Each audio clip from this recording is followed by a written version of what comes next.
नमः। श्री चैतन्य मनोभीष्टं स्थापितं येन भूतले स्वयं रूप कदामयं ददाति स्वपदान्तिकम्। जय श्री कृष्ण चैतन्य प्रभु नित्यानंद श्री अद्वैत गदाधर श्रीवासादि गौर भक्तवृंद। हरे कृष्ण कृष्ण कृष्ण हरे हरे, हरे राम राम राम हरे हरे। नमो विष्णुपादाय कृष्णप्रेष्ठाय भूतले श्रीमते भक्ति वेदांत स्वामिनिति नामिने। नमस्ते सरस्वती देवे गौरवाणी प्रचारिणे निर्विशेष शून्यवादी पाश्चात्य देश तारिणे। श्रीमद् भगवद गीता श्लोक संख्या 63 से लेकर 66 तक, 63 to 66। श्लोक संख्या 63 पढ़ता हूं। चैप्टर 18, 18वां अध्याय, श्लोक संख्या 63 से लेके और 66 तक। आज हमने टॉपिक दिया था भगवान का परम आदेश। ठीक है, बिगिनिंग होती है 63 से और एंड होगा जाके 73 में, पर हम करेंगे केवल 63 से लेकर 66 तक की चर्चा। यतीत ज्ञानमाख्यातं भूयात् द्वितां मया विमृश्य एतत् अशेषेण यथा इच्छसि तथा कुरु। इस प्रकार मैंने तुम्हें बेहतर ज्ञान बतला दिया है, इस पर पूरी तरह से मनन करो और उसके बाद जो चाहो वो करो। बेहतर ज्ञान, थोड़ा सा रिकैप करते हैं कि ज्ञान क्यों बतलाया गया, किसको बतलाया गया और किसने बतलाया। भगवद गीता का ज्ञान दे रहे हैं भगवान कृष्ण, दे रहे हैं अर्जुन को युद्ध के क्षेत्र में, कुरुक्षेत्र में। बहुत लंबी चर्चा है, वो न करके शॉर्ट में करते हैं। अर्जुन भगवान को द्वारका में जाके निमंत्रित करके आया है और कहा है कि आप मेरे रथ के सारथी बनिए। मेरी बहुत दिन से इच्छा थी कि जब कभी भी युद्ध हो उस युद्ध में आप मेरे सारथी बने, ऐसी मेरी कामना है। भगवान ने कहा एक तरफ मेरी यक्षौनी सेना है और दूसरी तरफ मैं अकेला हूँ निहत्था, जो किसी युद्ध में पार्टिसिपेट नहीं करेगा। तो अर्जुन ने कहा ठीक है, आप मेरे सारथी बन जाइए, मैं नहीं चाहता कि आप युद्ध में पार्टिसिपेट करें। बात हो गई, अर्जुन भगवान को लेके आ गया। अब भगवान अर्जुन के सारथी हैं। अर्जुन ने युद्ध के अंदर दोनों तरफ की सेनाओं को देखा है, उसकी तरफ 7 अक्षौणी है, सामने 11 अक्षौणी है, व्यवस्था हो गई है, सब कुछ हो गया है। पर भगवान को भगवद गीता का ज्ञान जो कि लुप्त हो चुका है वो देना है, दोबारा से उसे जागृत करना है, दोबारा से उसे जो है अनकवर करना है, उस ज्ञान को देना। अब उसके लिए भगवान लीला क्या रचते हैं। जब हम भगवद गीता पढ़ते हैं तो महाभारत के भीष्म पर्व के 25वें अध्याय से लेके और 42वें अध्याय तक की चर्चा। 25वें अध्याय से पहले युद्ध के नियम, शिविर व्यवस्था, युद्ध के इंतजाम, सूर्यास्त से पहले स्टार्ट नहीं होगा, सूर्यास्त के बाद होगा नहीं, सूर्यास्त के सूर्योदय से पहले स्टार्ट नहीं होगा, सारी चर्चाएं पहले हो चुकी हैं और धृतराष्ट्र को बात सारी जो है बताई जा चुकी है।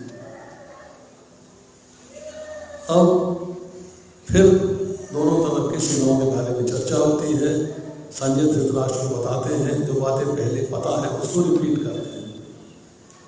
अब आती है, अर्जुन चाहता है कि दोनों तरफ के योद्धाओं को मैं देख लूं, तो भगवान से कहता है कि मेरे रथ को दोनों सेनाओं के मध्य में ले जाइए।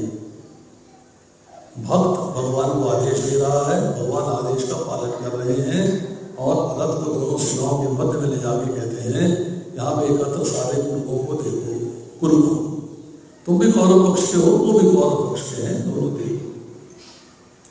अर्जुन जब देखता है तो उसके मन में मोह जागृत हो जाता है, कुटुंब के प्रति मोह हो जाता है, शोक में आ जाता है, अंग शिथिल पड़ जाते हैं, अंगों में कंपन हो जाता है, जीवा सूख जाती है, मुख सूख जाता है और युद्ध करने में असमर्थ हो जाता है, रोंगटे खड़े हो जाते हैं, 8 शोक के लक्षण प्रकट हो जाते हैं। अब अर्जुन चाहता है कि युद्ध न करो। युद्ध न करो का मतलब अब बहाने बनाता है। अरे भाई, तू भगवान विष्णु को उनके घर से लेके आए युद्ध में पार्टिसिपेट करने के लिए, और अब तुम जब युद्ध की स्थिति आ गई है तो कहते हो मैं युद्ध नहीं करूँगा, आई विल नॉट फाइट, मैं युद्ध नहीं करूँगा। क्यों? सब मारे जाएंगे, अगर ये सब मारे जाते हैं तो मैं जो है भोग किसके साथ भोगूंगा? इसलिए दूषित हो जाएगी, कुल व्यवस्था नष्ट हो जाएगी, कुल परंपरा समाप्त हो जाएगी, जल देने वाला, पिंड देने वाला कोई नहीं बचेगा। इससे दूषित होने के बाद वर्ण संकर संतानें उत्पन्न होंगी, अर्थात सारे पाप के कर्म होंगे, पाप ही पाप होगा, पाप ही पाप होगा, पाप ही पाप होगा। अर्जुन के मन के अंदर ये बात समा गई है।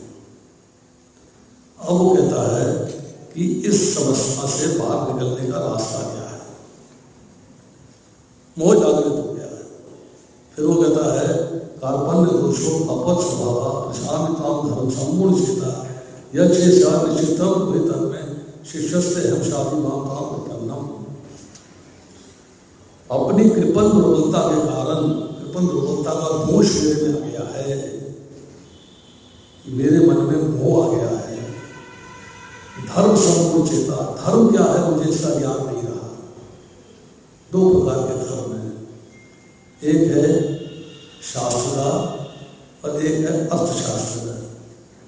अर्थशास्त्र का धर्म है पर्सनल, आपके पर्सनल के लिए कि आपको हिंसा नहीं करनी चाहिए, किसी को मारना नहीं चाहिए, अपने फायदे के लिए हो रहा है बिल्कुल नहीं करनी चाहिए, क्योंकि शास्त्र कहता है अहिंसा परमो धर्म है, हिंसा नहीं होनी चाहिए। अब आतताई को देख के उसका वध कर देना ये अर्थशास्त्र में आता है। आतताई को देखें उसका वध कर दें। आग लगाने वाला, हथियार लेके मारने वाला, जुआ का धन हड़प लेने वाला, राज्य हड़प लेने वाला, स्त्री हरण करने वाला और विष देने वाला है, 6 प्रकार के आतताई हैं। इनको देखते ही इनका वध कर देना चाहिए, परंतु ये कहलाता है अर्थशास्त्र। धर्मशास्त्र कहता है अहिंसा परमो धर्म, अगर आपको हिंसा नहीं करनी चाहिए। अब अर्जुन के मन में आ जाता है कन्फ्यूजन के नाते कि मुझे हिंसा नहीं करनी चाहिए, तो कहता है धर्म क्या है मुझे इसका ज्ञान नहीं हो रहा, मैं भूल रहा हूँ। मेरे लिए जो निश्चित हो मुझे बता दें, या 6 से 8 निश्चितता रोहित धन में जो मेरे लिए निश्चित हो मुझे बता दें। ठीक, मैं अब आपका शिष्य हूँ, क्योंकि गुरु शिष्य से वो बात नहीं छुपाता है, तो आप भी मुझसे वो बात नहीं छुपाएंगे। आप शिष्यता ग्रहण करूँगा तो मुझे ज्ञान देंगे, मुझे धर्म का बात बताएंगे, धर्म का रास्ता बताएंगे। फिर कहता रास्ता बता दिया तो करना तो मुझे पड़ेगा, करेगा कौन? मैं करूँगा ना। कोई ऐसा सिस्टम बनाए कि मुझे न करना पड़े। तो क्या कहता है शादी माम हम प्रपन्नम, अब मैं आप में शरणागत हूँ। शरणागत हूँ तो आपको केयर लेनी है, मुझे कुछ नहीं करना। एक बच्चा माँ के शरणागत है, बच्ची बैठी सामने, माँ के शरणागत है। जब छोटी थी माँ को नहलाना, माँ ने बच्चे को नहलाना है, धुलाना है, नाश्ता देना है, पानी दूध पिलाना है, तैयार करना है, सारे कार्य माँ करती थी। बच्चा माँ के शरणागत है। बच्चा बीमार हो गया, डॉक्टर के पास गए, डॉक्टर ने कहा निमोनिया है, दवाई दे दी, अच्छा जी दवा माँ खिला देंगे। पर डॉक्टर कहता है देख भाई कुछ परहेज भी करने पड़ेंगे। कहती क्या परहेज है? ठंडा पानी मत पीना, लस्सी मत पीना, छाछ मत पीना, आइसक्रीम नहीं खाना। बच्चा तो खाता नहीं, किसके लिए है? ये है माँ के लिए। मतलब सॉरी, बच्चा जो है माँ के शरणागत है, तो सारे के सारे कार्य जो है माँ को करने। तो अर्जुन कहता है मैं भगवान के शरणागत हो जाऊंगा तो केवल भगवान देंगे, मुझे कुछ नहीं करना, आप रिलैक्स। कार्य कौन करेगा? भगवान। फिर कहता है मैं युद्ध नहीं करूँगा। कि बहुत सोच विचार के कहता है पाप हो जाएगा भाई, पाप पाप वो कहता है अब मैं युद्ध नहीं करूंगा। अब भगवान को हंसी आ जाती है, भगवान ज्ञान देना शुरू करते हैं। शोचान शोचस्तम प्रज्ञा भगवान समाज थे गता सुना सुना शोचंती पंडित। जो चले गए हैं उनके लिए भी, जो नहीं गए उनके लिए भी शोक करने की आवश्यकता नहीं है। ज्ञान सार जीव और शरीर का भेद, क्षत्रिय का धर्म, बुद्धि योग, स्थित प्रज्ञ, ये सारा ज्ञान जो है दूसरे चैप्टर में दिया गया। अब इतनी सारी बात होने के बाद अर्जुन के प्रश्न समाप्त नहीं होते, वो प्रश्न पे प्रश्न किए जाता है और भगवान उत्तर दिए जाते हैं। अर्जुन ने बहुत सारे प्रश्न कर दिए, बहुत प्रश्न कर दिए, जो प्रश्न काफी हो गए तो भगवान कहते हैं अब भाई ऐसा है कि मैंने तुझे ज्ञान दे दिया है। ज्ञान की स्टेजेस है। भगवान ने कहा है गोयात ग्योतारम, घ्यू से भी अधिक घ्यू, सीक्रेट से भी ज्यादा सीक्रेट, ये 18वें अध्याय के 63 श्लोक में कहा है। सद्योतारम 64वें श्लोक में कहा गया है। उसके बाद गृह 9वें अध्याय के 22वें श्लोक में, 18वें अध्याय के 75वें श्लोक में, परम व्योमम 11वें अध्याय के पहले श्लोक में, 18वें अध्याय के 68वें श्लोक में, युद्धम तमम 9वें अध्याय के पहले श्लोक में, 15वें के 20वें में, 18वें के 64 में। इस तरह जो है भगवान ने उसको क्यों ज्ञान दिया। अब भगवान कहते हैं कि मैंने तुझे द्योतर ज्ञान बतला दिया है, याद द्योतरम। अब चॉइस मैंने तेरे को दे रखी है, फ्री विल दे रखी है, इंडिपेंडेंस ऑफ फ्री विल तेरे पास है। अब तू उस इंडिपेंडेंस ऑफ फ्री विल का इस्तेमाल करके जैसा चाहे वैसा कर, जैसी तेरी इच्छा हो तो वैसा कर। Choice yours, choice is yours, जो चाहो सो करो। हर एक जीव एक इंडिपेंडेंट सोल है। उसके बाद भगवान ने मन दिया है, बुद्धि दी है डिसाइड करने के लिए कि क्या करना चाहिए और क्या नहीं करना चाहिए। चॉइस उसकी है, उसे कंपेल नहीं कर सकते, कंपल्शन में नहीं ला सकते। अब इतना ज्ञान देने के बाद, इतना बोलने के बाद भगवान कहते हैं सर्वज्ञोतमं भूय शृणु मे परमं च इष्टोऽसि मे निर्मिति ततो वक्ष्यामि ते हितम्, कि तुम मेरे अत्यंत प्रिय मित्र हो, अतः मैं तुम्हें अपना परम आदेश सर्वाधिक क्यों मान्य दे रहा हूँ, इसे अपने हित के लिए सुनो। भगवान जानते हैं कि मनुष्य जो है स्वार्थी है, अपने स्वार्थ का काम करता है, जो उसका फायदा करता है वो काम करता है, स्वार्थी है। इसलिए कहते हैं कि मैं तुम्हें कुछ ज्ञान दे रहा हूँ, कुछ आदेश दे रहा हूँ, मेरे परम आदेश हैं, my most confidential secret knowledge है, तुम उसको लो और उससे तुम्हारे फायदे का ज्ञान हो, उसके बाद जो चाहो करो। कंडीशन इसलिए है कि तुम मेरे परम प्रिय मित्र हो, इसलिए तुम्हें दे रहा हूँ। शिष्य हो, मित्र हो, बंधु हो, सखा हो, इसलिए मैं तुम्हें वो ज्ञान दे रहा हूँ। तो भगवान ने क्या परम आदेश दिया? मन मना भगवद्भक्तो मद्याजीवान् नमस्कुरु माम वैश्यसि सत्यम ते प्रति जाने प्रियोऽसि मे। सदैव मेरा चिंतन करो, मेरे भक्त करो, मेरी पूजा करो, मुझे नमस्कार करो। इस प्रकार तुम निश्चित रूप से मेरे पास आओगे। मैं तुम्हें वचन देता हूँ क्योंकि तुम मेरे अत्यधिक प्रिय मित्र हो। फिर मित्रता की बात करें, मैं तुम्हें परम आदेश दे रहा हूँ, इसका तुम पालन करो क्योंकि तुम मेरे परम प्रिय मित्र हो। 4 आदेश दिए। पहला मन मना, दूसरा मद भक्तो, तीसरा मद्याजी और चौथा नमस्ते। सदैव मेरा चिंतन करो, मेरी पूजा करो, मुझे नमस्कार करो, मेरे भक्त बनो। 4 आदेश दिए। सदैव मेरा चिंतन करो, मन मना मतलब अपना मन मुझे दे दो। इसका अर्थ क्या है? भगवान को अपना मन दे देना, इसका अर्थ क्या है? इसका अर्थ यह है कि भगवान की स्मृति, भगवान को भूल जाना एक क्षण के लिए भी सहनीय ना, सह नहीं सकता भगवान की विस्मृति, भगवान को भूल जाना, भगवान मेरे स्मरण में ना रहे, एक क्षण भी मेरा ऐसा बीत जाए तो मेरे को असहनीय होगा, मुझसे सहन नहीं पाऊंगा। मतलब हर क्षण, हर पल, हर मोमेंट भगवान का स्मरण रहना चाहिए। नंबर 1, कैसा? अनंत प्रेम पूर्वक अपने मन को भगवान में लगा देना, अनंत प्रेम पूर्वक आपका मन 100% अनंत भाव से भगवान में लगा रहे, ये चाहते हैं। भगवान ने और जगह भी कहा है, तस्मात् सर्वेषु कालेषु सदैव मेरा चिंतन करो, हर काल में। अनन्य चेता सत्संग करो, तुम्हारी चेतना में, तुम्हारे चिंतन में मेरे सिवाय और कोई नहीं होना चाहिए। अनन्य चिंतन तो वहाँ, अनन्य भाव से जो मेरा चिंतन करता है, सत्य कीर्तन तो वहाँ लगातार हर क्षण हर पल मेरा कीर्तन करो। फिर मन बना, मन मुझे दे। मन कंट्रोल करता है इंद्रियों को, इंद्रियों का कनेक्शन होता है इंद्र विषयों के साथ, जैसे कान का शब्द के साथ, नाक का रूप के साथ, नाक का गंध के साथ, जीवा का रस के साथ और त्वचा का स्पर्श के साथ। अगर मन भगवान को दे दिया है तो इंद्रियां किसके कंट्रोल में रहनी चाहिए, आपके कि भगवान के?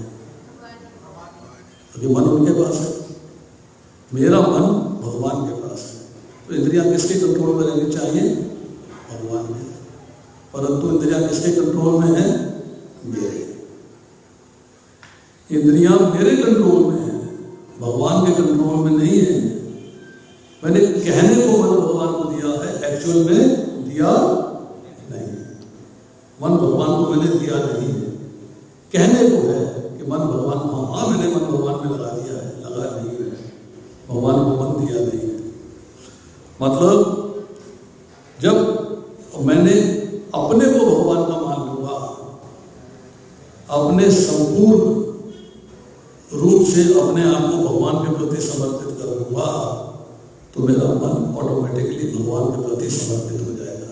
क्योंकि शरीर मन के प्रति, भगवान के प्रति समर्पित है, मन भगवान को समर्पित है, बुद्धि भगवान को समर्पित है, शरण भगवान को समर्पित है, अहंकार भगवान को समर्पित है, तो ऑटोमेटिकली मन जो है वो मेरे वश में ना होंगे, भगवान के वश में हो जाएगा। ऐसा होता नहीं है, कहते हैं, होता नहीं है। मन हमारा भटकता रहता है, जब करते हैं तब भी भटकता है, कथा सुनते हैं तब भी भटकता है, पढ़ते हैं तब भी भटकता है, लिखते हैं तब भी भटकता है। तो मन जो है भगवान से भटकता रहता है, भगवान में फिक्स नहीं होता। तो ये है अर्थात भगवान का दर्शन। इसमें मुख्य बात आती है चैंटिंग, मन भगवान को दे देना, अर्थात मेरे मन में भगवान के सिवाय और कोई है नहीं, अपना शरीर भी नहीं, अपना शरीर भी नहीं। अनन्य चिंतो, अनन्य भाव से, अनन्य भाव क्या है? अन्य कौन है? भगवान के सिवा सब कुछ अन्य है, एवरीथिंग इज अलग, डिफरेंट, विभिन्न है, अन्य। केवल मेरे भगवान हैं, वो फील आना चाहिए। तो प्रेम पूर्वक अपने आप को भगवान में लगा देना, अर्थात मन भगवान को दे देना। दूसरा आदेश दिया, मन भक्तो, अर्थात मेरे भक्त बन जाओ। मैं आपका भक्त हूं तो मैं आपके अधीन हूं, जैसा आप कहोगे वैसा करूंगा, क्योंकि मैंने आपको अपना भक्त स्वीकार किया है। जब मैं अपने को भगवान का भक्त स्वीकार करता हूं तो मेरा काम है भगवान के अधीन हो जाना, उनके आदेश का पालन करना। मैं भगवान का हूँ, भगवान मेरे हैं, ये फील आता है, और डिफरेंट समझता हूँ, ये डिवोशन है। मैं भगवान का हूँ, मुझे हर क्षण स्मरण रहता है, हर क्षण स्मरण रहता है कि मैं भगवान का हूँ। दो बातें हैं, भगवान मेरे हैं, मैं भगवान का हूँ, क्या अंतर है? ये चीज तो है, भगवान मेरे हैं, मैं भगवान का हूँ, इन दोनों में कोई अंतर है? Yes, there is a difference. दुकानदार पे गए, उससे पूछा आप तो अपने ही हो, आप तो मेरे हो, अपने ही हो, तो क्या डिस्काउंट करोगे? दुकानदार से डिस्काउंट मांग लिया। भगवान मेरे हैं तो भगवान मेरे लिए क्या करेंगे? फील किया गया। मैं भगवान का हूं तो मैं भगवान के लिए क्या करूंगा? ये फील आ गया। कौन सा फील बेटर है? मैं भगवान का हूं या भगवान मेरे हैं? मैं भगवान का हूं, this is a better feel. Yes, भगवान मेरे लिए क्या करेंगे? फील में नहीं आ रहा। मैं भगवान के लिए क्या करूंगा? ये बात मेरे जो है निश्चय करनी है। यस, मैं भगवान की सेवा कैसे करूं? फिर आता है मध्याजी। मध्याजी मतलब कि मेरी पूजा करो, अर्थात अर्चनम। अर्चना होती है, भगवान की पूजा होती है। इसमें जो है भगवान ने कहा है कि केवल भगवान की सेवा। पत्रम पुष्पम फलम तोयम एवं भक्त्या पृच्छति। फिर यद करोषि यशदासी यजुषि ददासी होता है। जो कुछ खाते हो, जो पहनते हो, जो कार्य करते हो, जो अर्पित करते हो, भगवान को अर्पित करते हो। पहले भगवान को अर्पित करना है, अर्थात मेरे को केवल भगवान की सेवा करनी है, अपने लिए कुछ नहीं। मुझे तो फोकट में मिल रहा है। सेवा भगवान की करनी है, मुझे तो फोकट में मिल रहा है। भगवान को भोजन कराना है, अर्थात भोग अर्पित करना है, मुझे तो प्रसाद के रूप में मिलेगा ही। मैं तो खाऊंगा ही, प्रसाद मिलेगा ही। अपने लिए नहीं बनाना, भगवान के लिए बनाना है। ऑटोमेटिकली भगवान जब भोग लगा लेंगे, दृष्टिपात करेंगे, तो भोग स्वीकार हो जाएगा। उसके बाद मेरे को अवेलेबल हो जाएगा। तो मेरे मन के अंदर बात आ गई, केवल भगवान की सेवा और कुछ भी नहीं करना। अब आ रही है मां नमस्कुरु, नमस्कार करना। नमस्कार का मतलब है भगवान जी नमस्ते, प्रणाम, नमस्कार, चलेगा? नहीं। भगवान को नमस्कार करने का अर्थ यह है कि भगवान के चरणों में साष्टांग प्रणाम करके भगवान के प्रति समर्पित हो जाना, अपने आप को भगवान को समर्पित कर देना। ये जो है भगवान को नमस्कार करना। अब स्थिति अनुकूल हो, सर्कमस्टांसेस, माहौल अनुकूल हो या स्थिति प्रतिकूल हो, दोनों सिचुएशंस में मुझे अपने आप को भगवान के प्रति समर्पित कर देना है। प्रतिकूल परिस्थिति हो तो विचलित नहीं होना, अनुकूल हो तो हर्षित नहीं होना। सिद्ध प्रकृति का ही लक्षण है। यस सर्वत्र अंति से तत्त प्राप्त शोभ ना विनंदति ना दृष्टि तत्संज्ञा प्रतिष्ठिता। जो सुख की प्राप्ति से हर्षित नहीं होता और दुख की प्राप्ति से घृणा नहीं करता, वही जो है स्थिर बुद्धि वाला व्यक्ति है। स्थिर बुद्धि, आर्ट ऑफ डिस्क्रिमिनेशन फिक्स हो गई है। क्या ठीक है, क्या गलत है, क्या कर्तव्य है, क्या कर्तव्य है, क्या सार है, क्या विचार है, हर चीज को वो समझता है। Understand everything. अब इसे कहते हैं वंदनम।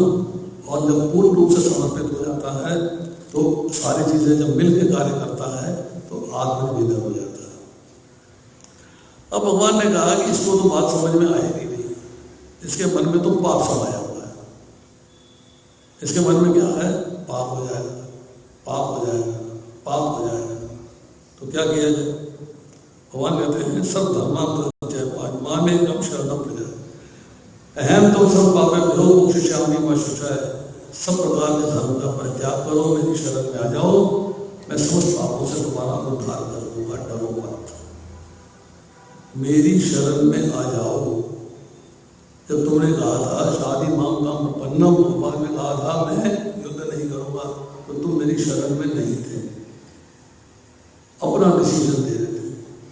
तुम्हारे मन में जो बात समा गई है, पाप कर्म हो जाएगा, स्त्रियां दूषित हो जाएंगी, सबको भूल जा, केवल एकमात्र मेरी शरण में आ जा। I will relieve you from all the sins, पर तुझे सब प्रकार के पापों से मुक्त कर दूं। केवल कंडीशन अप्लाई, और कंडीशन क्या है कि एकमात्र मेरी शरण में आ जाना, एकमात्र मेरी शरण में आ जाना। अब देखिए दुर्योधन से बात आती है।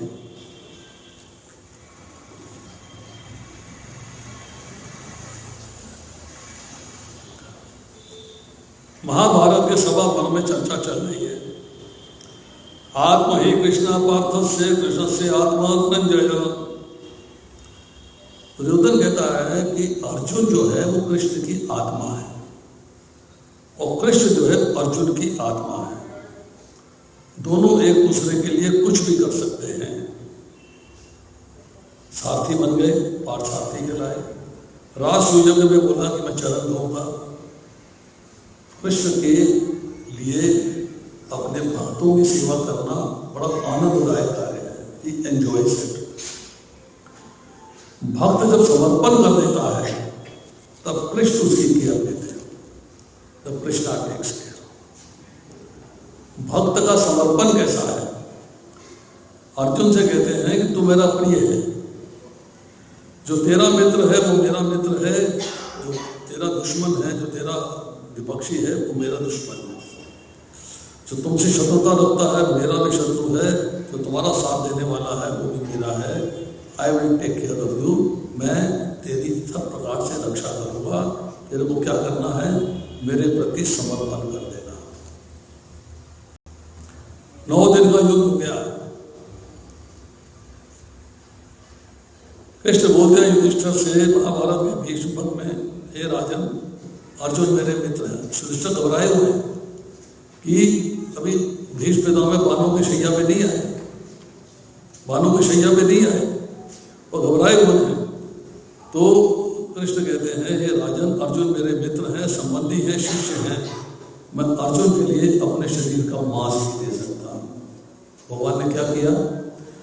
जो शक्ति प्राप्त हुई थी कर्ण को इंद्र से, जब उसने कवच और कुंडल इंद्र ने मांगे थे उन्होंने दे दिए थे, तो इंद्र ने वरदान दिया था मैं तुम्हें एक शक्ति दे रहा हूँ, दिव्य शक्ति है, इसका एक बार प्रयोग हो सकता है, जिससे प्रयोग करोगे वो निश्चय ही मृत्यु को प्राप्त होगा।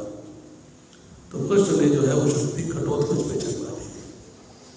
शोक छा गया। भीम नाराज हो गए, कृष्ण नाराज हो गए, अर्जुन नाराज हो गए कि आपने शक्ति जो है वो घटोत्कच को चलवा के उसको मरवा दिया। तो कृष्ण कहते हैं कि मेरे लिए अर्जुन को बचाना जरूरी था। अर्जुन मेरे मित्र हैं, संबंधी हैं, शिष्य हैं, उनके लिए तो मैं कुछ भी कर सकता हूँ। तो शक्ति चलवाई है मैंने। घटोत्कच के मरने से कुछ ज़्यादा प्रॉब्लम नहीं होगी, अर्जुन के मरने से प्रॉब्लम हो जाएगी। इसलिए मैंने जो है कार्य किया है, इसलिए तुम चिंता मत करो, मैं तुम्हें सारे पापों से मुक्त कर दूंगा। शर्त यह है कि शरणागत होगा, शरणागत होगा। अब हम कहते हैं कि मंदिर में जाते हैं, बहुत सारे देवी देवता विराजमान है, सबको भगवान मान लेते हैं, कंफ्यूज हो जाते हैं, क्या करें क्या नहीं करें, कैसा करें कैसा नहीं करें, इसको करें उसको करें, इसकी भक्ति उसकी भक्ति। एक व्यक्ति से पूछा, चुटकुला है छोटा सा, एक व्यक्ति से पूछा कि तुम भगवान की पूजा करते हो? बोला हाँ जी करता हूँ। किसकी करते हो? बोले किसकी क्या करनी है, मंदिर में जाता हूँ सारे उपस्थित होते हैं। बोले ठीक है। बोले मैं तो कामना लेके जाता हूँ, मेरे तो इच्छा रहती है कुछ ना कुछ मुझे मिले। बोले अच्छा। तो मैं क्या करता हूँ, हाथ जोड़ के खड़ा हो जाता हूँ, फिर मैं कहता हूँ हे भगवान आप में से जो आज ड्यूटी पर हो मेरी पुकार सुने और मेरा कार्य करे। सोमवार को अलग ड्यूटी में है, मंगल को हनुमान जी है, बुधवार को गुरु देवता है, बृहस्पतिवार को बृहस्पति देवता है, शुक्रवार को शुक्र देवता है। फलाने जो ड्यूटी पे हो वो मेरी पुकार सुने और मेरा कार्य पूरा कर दे। मैं तो सबको भगवान मानता हूँ, परंतु ऐसा नहीं। एग्जाम्पल दिया गया, एक लड़की का विवाह हो जाता है, पतिव्रता है, पति के प्रति समर्पित है, वो उसके सारे संबंधियों का, सारे रिश्तेदारों का मान करती है, सम्मान करती है, नमस्कार करती है, प्रणाम करती है, पैर छूती है, परंतु समर्पण केवल पति को करती है। हम लोग जब भगवान के समक्ष होते हैं, अनेक देवता उपस्थित हैं, सबको मान देना है, सम्मान देना है, आदर देना है, दंडवत करना है, और हमारा समर्पण केवल कृष्ण के प्रति होना चाहिए और किसी के प्रति नहीं। This should be very clear कि समर्पण किसके प्रति होगा। हम कहते हैं धर्मान, सब धर्मान, सब प्रकार के धर्मों का परित्याग करना, सब प्रकार के धर्म जो तेरे मन में समा है। एक्चुअल धर्म क्या है? एक्चुअल है धर्म तो साक्षात भगवत प्रणीतम, धर्म में साक्षात भगवान का प्रेम प्राप्त करना। और प्रेम कैसे प्राप्त होता है? सेवा से, अर्थात भगवान के आदेश के अनुसार कर्म करना। अर्जुन और कर्ण आमने सामने है। कर्ण का रथ जो है कीचड़ में, रेत में समा गया है, बाहर नहीं निकल रहा है। अर्जुन फिर भटकता है, अधर्म हो जाएगा, इसको मारूंगा। तो भगवान फिर आदेश देते हैं। जब उसने द्रौपदी के चीर हरण के समय कुछ नहीं बोला था, उसका धर्म कहाँ गया था? जब इन सब रथियों ने मिलकर जो है अभिमन्यु का वध कर दिया था, तब वो धर्म कहाँ गया था? इसलिए अब तुझे इस धर्म का पालन करना है कि विरोधी है जो अधर्म के रास्ते चला था, उसका वध करना ही धर्म है, मेरा आदेश है। और उसने जो है उसके आदेश अनुसार कर्ण का वध किया। अर्जुन के मन में डाउट है, युद्ध करना चाहिए या तो नहीं करना चाहिए। वो कहता है युद्ध ना करना श्रेष्ठ होगा। बट भगवान कहते हैं कि युद्ध करना ही श्रेष्ठ है, क्योंकि शत्रुओं को युद्ध के अवसर सदा प्राप्त होते हैं। अर्जुन कहता है कुटुंब का नाश भारी पाप है। कृष्णा कहते हैं क्या करना है, क्या नहीं करना है, अधर्म क्या है, धर्म क्या है, ये तुम मेरे पे छोड़ दे। I will decide, I will take decision, you follow what I say. तेरे को जो है सिर्फ मेरे कहे अनुसार चलना है, मेरे आदेश के अनुसार चलना है। अब क्या है कि भगवान में एक क्वालिटी है, 3 नाम है और एक क्वालिटी है बहुत बढ़िया कि भगवान जो है भक्त के दोष को अपना दोष मान लेते हैं। गलती भक्त से हुई है, भगवान कहते हैं गलती मेरी है। कैसे? विभीषण चलते हैं लंका से, समुद्र पार करते हैं, एक गांव है घोष, वहां पहुंचते हैं और अपनी सेना से पिछड़ जाते हैं। साथियों से पिछड़ जाते हैं, उनके हाथ से एक ब्राह्मण का वध हो जाता है, ब्रह्म हत्या हो जाती है। घबरा जाते हैं, थोड़ा ब्रह्म हत्या हो गई है, टेंशन में आ जाते हैं, तो गांव वाले उन्हें पकड़ देते हैं। वो कहते हैं कि मैं विभीषण हूँ, लंका का राजा हूँ। कहते आप कुछ भी हो, ब्राह्मण का वध किया है, इसका हत्या, इसका दंड है, आपको मृत्यु प्राप्त कराएंगे, आपको मृत्यु दंड मिलेगा। और टेंशन में है। राम जी का स्मरण करते हैं, राम जी प्रकट होते हैं। राम जी सारी कथा सुनते हैं, ब्राह्मणों से, ब्राह्मण का वध किया है, सारी बात सुनते हैं और उनसे कहते हैं कि इसे मैंने कल्प तक राज्य दे रखा है, अभी कल्प समाप्त नहीं हुआ, तो इसको मारा नहीं जा सकता, परंतु ये मेरा भक्त है, मेरा डिवोटी है, मेरा मित्र है, मेरा सखा है। अब मैंने इसका दोष अपने में लेता हूं, तो इसके बदले में मैं मरने को तैयार हूं। ये भगवान ने कहा मैं सारी समस्याओं का हल कर दूंगा। दास के अपराध की जिम्मेदारी मालिक ले रहा है, स्वामी ले रहा है। दास ने गलती करी है और उसके दोष को अपना मानते हैं। इसके बाद चर्चा आती है कि मैं तुझे सब प्रकार के पापों से मुक्त कर दूंगा। तो वो जो बात समाई थी अर्थशास्त्र की, आत्माई का वध कर देना चाहिए तो पाप हो जाएगा, और यहाँ पे आ गई समस्या कि आपको जो है अहिंसा पालन करना है, आप फॉलो नहीं करना चाहते हो, अहिंसा और धर्म की बात आ गई है। तो अब उन्होंने कहा है कि इस ऊपर तेरी जिम्मेदारी है, मेरे आदेश का पालन करना। क्यों? जो मैं कह रहा हूं उसको तुम फॉलो करो। अब जब सवाल आता है दासत्व का, दासत्व का सवाल आता है, हनुमान जी की पोजीशन क्या है? मित्रता की है कि दास की है? दास की है ना।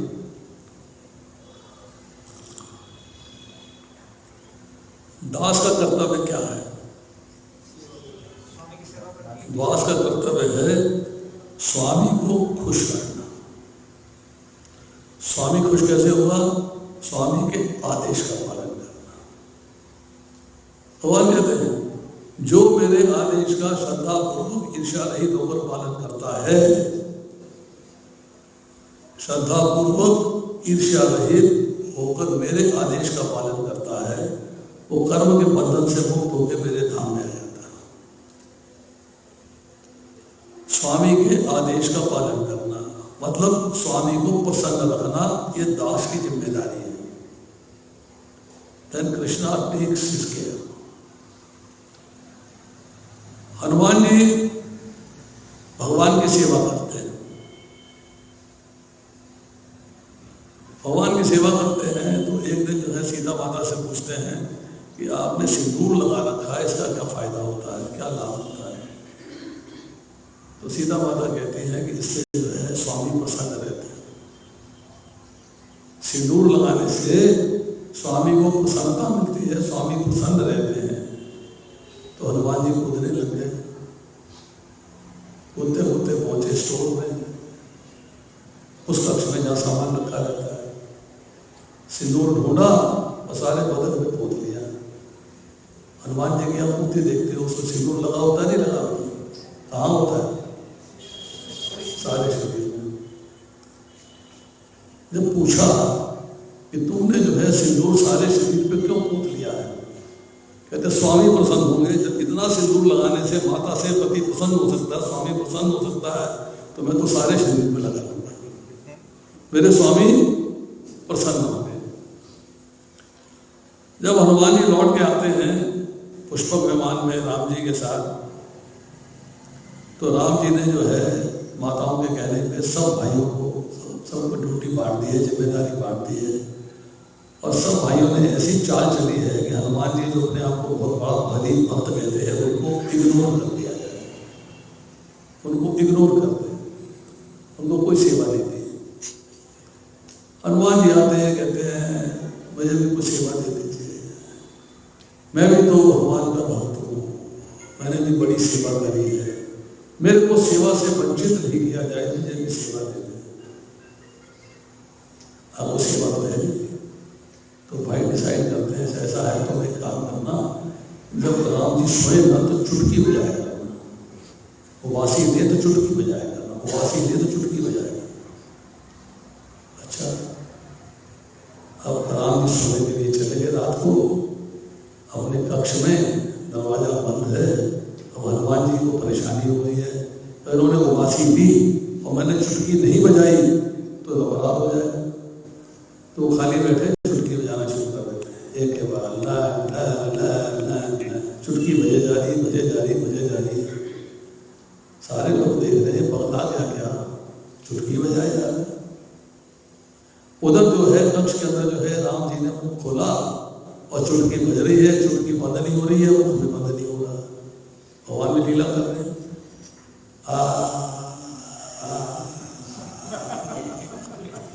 सीधा जी कहती है मुख तो बंद कर लो। भाई आ गए, भैया मुख तो बंद करो। चल रहा, परेशान हो गए। नहीं क्या बात है? राम जी ने चुटकी बजा के दिया। सबको समझ में आता है कि हनुमान को ढूंढो, भाई कहाँ है? हनुमान जी बाहर कॉरिडोर में चुटकी बजाए जा रहे, नाचे जा रहे, चुटकी बजाए जा रहे, नाचे जा रहे। उनको रोका गया, हनुमान जी क्या कर रहे हो? चुटकी बजा रहा हूँ। क्यों? मेरी सेवा है। बोले भाई सेवा मिली थी जब भगवान उपवासी ले गए, तब तुम्हें चुटकी बजानी है, तुम लगातार बजाए जा रहे हो। कहता दरवाजा बंद है, मुझे क्या पता तुम उपवासी ले लेंगे, मुझे क्या पता कि कब उपवासी ले लेंगे। तो मेरी सेवा में व्यवधान हो जाएगा। जब लगातार चुटकी बजाया जा रहा हूँ राम जी का मुख बंद नहीं हो रहा है। भाइयों ने कहा भैया क्षमा करो, जो तुम्हें सेवा लेनी है ले लो, चुटकी बजाना चुटकी बजाना बंद कर दो किसी तरीके से।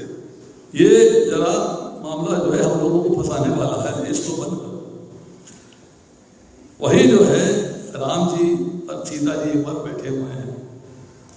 राम जी कहते हैं ये लता जो चल रही है ना पेड़ के ऊपर, ये कितनी सुंदर है, इसकी वजह से वृक्ष की शोभा बढ़ गई है। सीता जी कहते हैं ये लता जो है वृक्ष पर आश्रित है, वृक्ष कितना सुंदर है जिसकी वजह से लता सुंदर दिखाई दे रही है। अब कंफ्यूजन हो गया।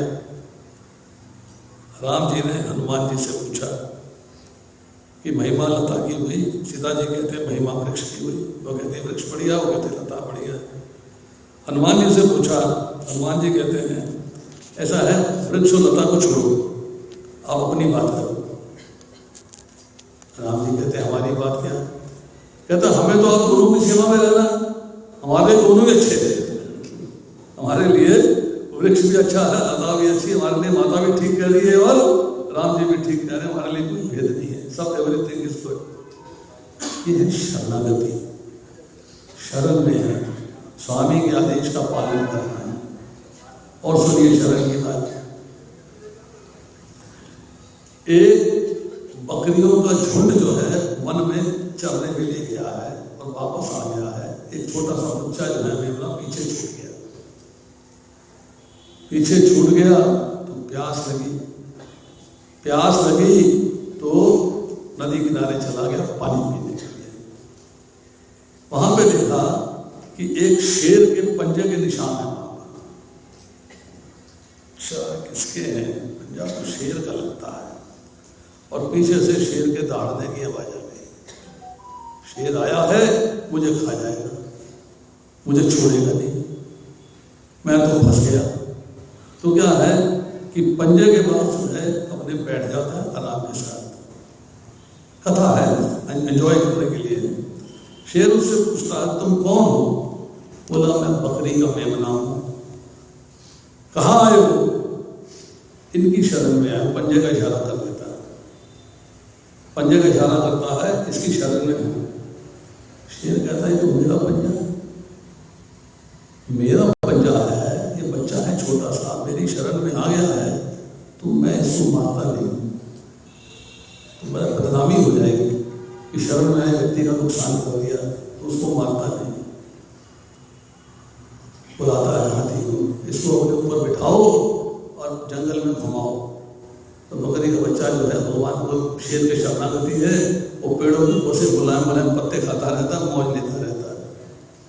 भगवान के शरणागत हो जाते हैं तो भगवान केयर लेते हैं, भगवान आपकी रक्षा करते हैं, भगवान आपकी केयर लेते हैं, भगवान आपके बारे में सोचते हैं।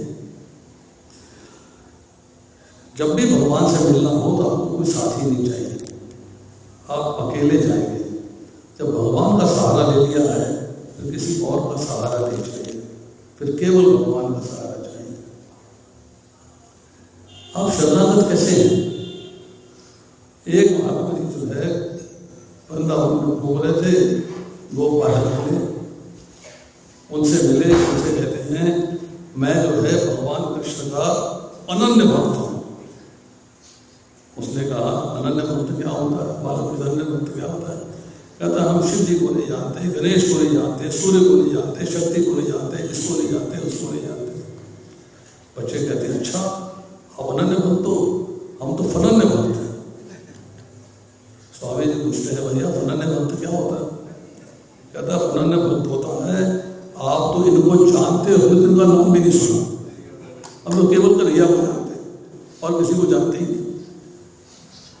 वो भगवान की अनन्य भक्ति है, वो भगवान की शरणागति है कि आप उनके सिवाय किसी को जानते ही नहीं। गोपियां जल भर रही है, महात्मा जी आए, बोले जल पिला दो। जल पिलाने लगे तो महात्मा जी कहते हैं मैं ब्रह्म को नहीं जानता, परमात्मा को नहीं जानता, जीवात्मा को नहीं जानता, मैं इसको नहीं जानता, मैं उसको नहीं जानता। एक गोपी दूसरे से पूछती है किसका नाम ले रहे हैं? तो दूसरी गोपी क्या कहती है? हो गए इनके ससुराल वाले, हम तो कन्हैया को जानते। हम तो केवल कन्हैया को जानते हैं। वो लेवल लेके आना है शरणागति में। लेवल ये लेके आना है कि हमें भगवान की सिवाय और कोई चीज है ही नहीं, सब कुछ भगवान है। वासुदेवम सर्वमिति, सब कुछ भगवान है। उस लेवल पे अपने को लेके आना। तो सब भगवान की जब बात करते हैं कि जो उसके मन में एक अर्थशास्त्र का धर्म समाया हुआ था, पाताई का वध कर देना चाहिए, पाप हो जाएगा, ये हो जाएगा, वो हो जाएगा, भगवान कहते हैं सब प्रकार के धर्मों का परित्याग करके एकमात्र मेरी शरण में आ जा। एक स्त्री, या अगर आपको थोड़ा स्त्री जाके चलते हैं बाहर, किसी ने लैला मजनू पिक्चर देखी है? लैला मजनू माता जी ने देखी है। अपने जमाने में आज से 30 साल पहले, 35 साल पहले आई थी। मजनू जो है वो फटे हुए कपड़े हैं, बालों में धूल भरी हुई है, दाढ़ी में धूल भरी हुई है, जूता फट गया है और रेगिस्तान में लैला लैला लैला लैला ला करके पुकारे जा रहा है और बाएं से दाएं, दाएं से बाएं नीचे घूमता जा रहा है। एक मौलवी जी नमाज पढ़ रहे हैं, उनके आगे से 5-7 बार निकल गया। नमाज खत्म हो गई, मौलवी जी ने बुलाया, ए बच्चे इधर आ गए। बोले तेरे को पता नहीं मैं नमाज पढ़ रहा हूँ, मैं खुदा की इबादत करूँ तो मुझे डिस्टर्ब करते हुए निकल गया। ओह सॉरी, क्षमा कर दीजिएगा, माफ कर दीजिएगा, मुझसे गलती हुई, मैंने आपको देखा नहीं, मैं क्षमा याचना करता हूँ, मुझे माफी दे दीजिए। उसने अपना क्षमा याचना कर दी। और मेरे का बच्चा है, कोई कारण रहा होगा, परेशान है, कोई बात नहीं, उसको माफ कर दिया। तो जाओ, तुझे माफ किया, जाओ, कोई बात नहीं। अब वो जो बच्चा है, कैस का नाम है, कैस मजनू, वो कह रहा है मौलवी जी एक सवाल करूँ आपसे? बोले करो। मेरा एक प्रश्न है, बुरा ना मानिएगा, पहले उत्तर दे दीजिएगा। बोले उत्तर मान। बोलो क्या मानते हो? कहता है मैं एक लड़की के प्रेम में पागल था, लैला के चक्कर मैं पागल था, मैं उसको ढूंढ रहा था, मुझे आप दिखाई नहीं दिए, आपके सामने से 5-7 बार में निकल गया, मुझे आप दिखाई नहीं दिए। आप खुदा के प्रेम में पागल हो, आपको मैं कैसे दिखाई दे गया कि मैं आपके आगे से निकला हूं? मैं कैसे दिख गया? वो लेवल जब शरणागति हो जाएगी तब भगवान के सिवाय और कुछ समझ में नहीं आएगा और कोई दिखाई नहीं होगा। एक ही लक्ष्य है शरणागति, एक ही लक्ष्य कि मुझे भगवान की शरण ग्रहण करनी है। शरण का मतलब है मेरा शरीर, मेरा मन, मेरी बुद्धि, सब कुछ भगवान को समर्पित है। मेरे अपने लिए कुछ भी नहीं है, मुझे केवल भगवान के लिए कार्य करना है, अपने लिए कोई कार्य नहीं करना। तो भगवान की शरणागति अर्थात सब प्रकार के पापों से मुक्त हो जाना। अब 2 बज गए हैं, समय समाप्त हो गया। अब आप कहें तो 5 मिनट और ले लो आपने। कहाँ है ऑर्गेनाइजर वाले?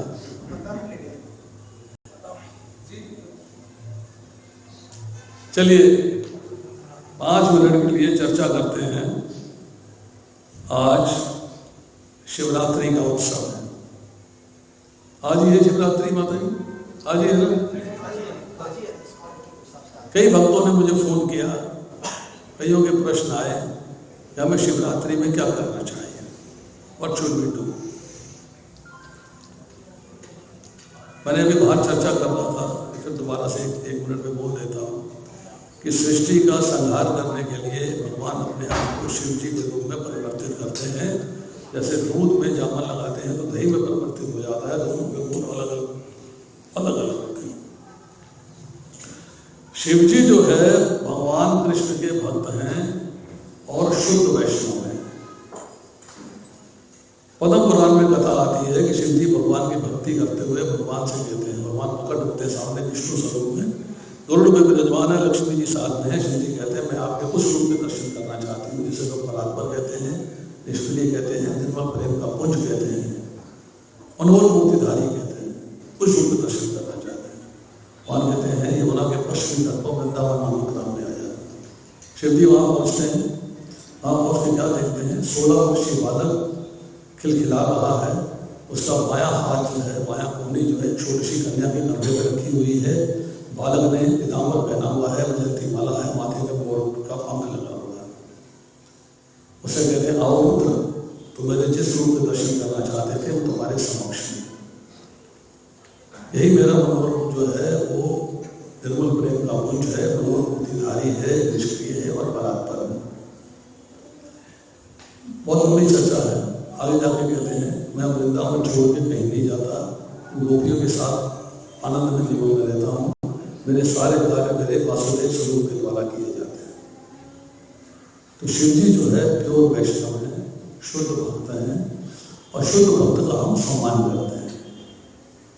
शिव जी की सम्मान कर सकते हो, आदर कर सकते हो, जल चढ़ा सकते हो, परंतु कामना नहीं करनी है। इस भाव से नहीं जाना है कि मेरी भी भौतिक कामना पूरी हो जाए। शिव जी से डिजायर करनी है, इच्छा प्रकट करनी है, कामना करनी है, डिजायर है। क्या डिजायर है? हे शिव जी, मेरी आपसे प्रार्थना है, मुझे भगवान कृष्ण की भक्ति में लगाए, मुझे भगवान कृष्ण की भक्ति में लगाए। ये भाव मन में होगा तो आप जो है शिवरात्रि को सेलिब्रेट करिएगा। कामना के द्वारा नहीं, डिजायर लेके नहीं जाना। फिर हमने देखा है कि शमशान घाट के अंदर शिव जी की मूर्ति रहती है। क्यों रहती है? वैष्णव नाम यथाश्रम हो, शमशान घाट के अंदर रहते हैं प्रेत आत्माएं।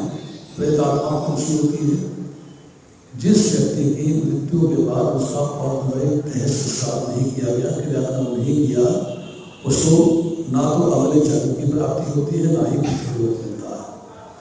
इसको ना जन्म की प्राप्ति हो रही है, ना पितृलोक मिल रहा है, वो भटकती रहती है। और भटकन के अंदर जो है उसका भटकन नामक स्थान होता है शमशान घाट, जहाँ पर उसको अग्नि समर्पित किया गया था ढेर। तो शिव जी वहाँ पर रहते हैं उन आत्माओं को अपना सानिध्य देने के लिए, अपना सानिध्य देने के लिए, उनकी केयर देने के लिए। इसलिए जो है शिव जी की वैल्यू बहुत है, हम लोग उसको कभी इग्नोर नहीं करें, परंतु उनकी आराधना पूजा इसलिए नहीं करें कि हमें भौतिक सुख प्राप्त हो, इसलिए नहीं करें कि हमें कुछ उनसे प्राप्त करना है, इसलिए करें कि हमें उनसे भक्ति प्राप्त करनी है। जिसको भगवान की भक्ति कर रहे हैं, ऐसी भक्ति हमको भी प्रदान करें, ये हमारी कामना, हमारी इच्छा है। हरे कृष्णा। कोई प्रश्न है किसी का? समय तो हो गया है।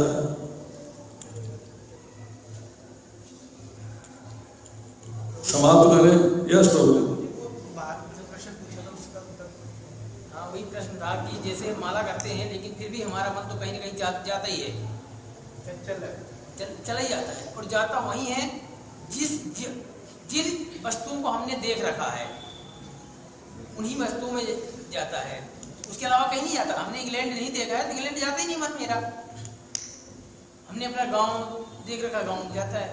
तो आप उस समय आप बता दें कि मैं जब कथा करूंगा उस समय मैं उसका जवाब दूंगा और बताऊंगा, विधि भी बताऊंगा कि मन को कैसे भगवान के चरण कमलों में लाना है। इनका सवाल समझ में आया? इन्होंने प्रश्न किया, मैंने इनसे प्रश्न पूछा था, इनको तो भैया पता, मुझसे अच्छी प्रश्न कर रहे हैं, मुझसे मुझको ही बता दें अपने प्रश्न के जरिए। हम अपना कार्य करते हुए मन हमारा भटकता रहता है, ऐसा क्यों है? मन भगवान में क्यों नहीं लगता? इवन कथा सुनते हैं तब भी मन कहीं और होता है, भटक जाता है। जप करते हैं तब भी भटक जाता है, सेवा करते हैं तब भी भटक जाता है, भोग बनाते हैं तब भी भटक जाता है, डेटी वर्शिप करते हैं तब भी भटक जाता है। तो हमारा मन जो है भगवान में क्यों नहीं लगता? हर क्षण हर पल हर मोमेंट तस्मात् सर्वेषु कालेषु, क्यों हमारा मन जो है हर क्षण हर पल भगवान में नहीं लगता? ऐसा क्या कारण है? इसका उत्तर चाहते हैं। इसका उत्तर देता हूं आपको, ध्यान पूर्वक सुनिएगा। एक माता के पास बच्चा है 6-8 महीने का, 10 महीने का। उसने उस बच्चे को जो है चारपाई में लिटाया और घर का काम करने चली गई। क्या कर रही है? घर का काम। उसे बर्तन भी धोने हैं, सफाई सफाई भी करनी है, झाड़ू पोछा भी करना है, डस्टिंग भी करनी है, कपड़े भी धोने हैं, इस्त्री भी करने हैं, बिस्तर भी व्यवस्थित करने हैं, घर को व्यवस्थित करना, सारे काम व्यवस्थित। बच्चा चारपाई में लेटा हुआ है, किचन में खाना बनाने चली गई, छौंक लग रहा है, कलसी पतीले में घूम रही है, तो माता का मन जो है वो छौंक में है या बच्चे में है? माताएं बैठी है, बताओ किसमें रहता है मन? छौंक में रहता है कि बच्चे में रहता है? बच्चा वहां लेटा हुआ, गिर सकता है, चोट खा सकता है, किसमें मन रहता है? कपड़े धोने चली गई, मन किसमें रहता है? किसमें रहता है? बच्चे में रहता है। बच्चा है 5, 6, 7 साल का, 4 साल का, 3 साल का, आप यहाँ बैठी कथा सुन रही है, घर के काम कर रही है, कुछ कर रही है, बच्चा बाहर घूमने चला गया, 3-4 बच्चे और घूम रहे हैं, सारे बच्चे खेल रहे हैं आपस में, 5 बच्चे 4 बच्चे आपस में खेलने में एक बच्चा आता है। आपका मन अपने बच्चे में रहता है कि 4 बच्चों में रहता है? किसमें रहता है? जोर से बोलो। क्यों? बाकी बच्चे नहीं है? बच्चे हैं। हाँ? नहीं बच्चे नहीं हैं, बच्चे वो भी है। फिर समानता नहीं आई ना, उसने माँ ने अपने ही बच्चे को बच्चा मान रखा है, ना कि दूसरे बच्चे को बच्चा नहीं मान रखा है, इसलिए उसकी बुद्धि अपने ही बच्चे में गई है, उसका मन अपने ही बच्चे में गया। उसका दोष नहीं है, तो ठीक है। उस माता ने अपने बच्चे के साथ अपने संबंध को समझ लिया है कि मेरा बच्चा है, मेरी संतान है, मेरी पुत्री है, मेरा पुत्र है, मेरा है, मेरा चारपाई में लेटा है तो मेरा बच्चा है, खेलना है बाहर तो मेरा बच्चा है। अब आपने उस बच्चे को अपना मान लिया है, अपना है, समझ लिया है, आप उस संबंध को अंडरस्टैंड करते हैं, आपको समझ में आ गई ये बात, ये बच्चा जो है मेरा है। अब उस बच्चे के साथ आपका संबंध जब बन गया है तो आप उस संबंध को भूलते नहीं, बच्चा हर क्षण स्मरण में रहता है, चाहे आप कोई भी काम करो, ध्यान बच्चे में रहेगा। जिस दिन हम भगवान के साथ अपने संबंध को समझ लेंगे कि भगवान मेरे हैं और मैं भगवान का हूँ, भगवान से मेरा संबंध क्या है, जिस दिन भगवान के साथ संबंध समझ में आ जाएगा उस दिन भगवान आपके मन से कहीं निकलेंगे नहीं, चाहे जो भी काम करोगा, you do anything you like. नहीं हो रहा है इसलिए कि आपने भगवान के साथ अपने संबंध को अभी तक समझा नहीं। मैं भगवान का अंश हूं, इतने से बात नहीं बनती। बच्चे के साथ संबंध समझा है तो बच्चे की पूर्ण रूप से सेवा करते हो, केयर लेते हो, उसकी सेवा करते हो, ध्यान रखते हो, हर चीज उसके लिए करते हो। खुद माँ जो है गीले जगह पे सो जाएगी, बच्चे को सूखे पे रखेगी। शिवाजी के हम लोग कथा सुनते हैं, जीजाबाई जो है शिवाजी को सूखे में सुलाती थी, खुद उसके मूत्र वाली जगह जब पेशाब कर देता था उस जगह पे गीले में सो जाती थी। माँ करती है, मैं गीले में सो जाऊंगी, बच्चे को सूखे में सुलाना है, मैं भूखी रह जाऊंगी, बच्चे को खिलाना है। I will take care of my child because it is my child. अभी तक इट इज माई भगवान, ये बात समझ में नहीं आई, इसलिए मन सुन भटकता है, मन संसार में भटकता रहता है, क्योंकि संसार मेरा है ये बात समझ में आई हुई है, भगवान मेरे हैं ये बात समझ में नहीं आई, इसलिए भगवान का मन नहीं लगता। समझ गए? भगवान को समझो पहले। भगवत गीता मैंने पूछा था ना, सुबह कितनी बार पढ़ी है? 100 बार पढ़ो, 100 बार पढ़ो। भगवान के पहले 6 अध्याय भगवान से संबंध ज्ञान के हैं, अगले 6 अध्याय संबंध कैसे निभाना है इसके ज्ञान के हैं, और अगले 6 अध्याय 13 से लेकर 18 तक है कि भगवान से मेरा संबंध क्या है, उसको जानने का प्रयोजन क्या है, संबंध निभाना कैसे, उसको निभाने का प्रयोजन क्या है, ये बात मुझे समझ में आनी चाहिए। वो अभी तक समझ में नहीं आई है, जिससे समझ में आ जाएगी मेरा मन भगवान से कटेगा नहीं, हर क्षण हर पल हर मोमेंट भगवान में लगा रहेगा। हरे कृष्णा।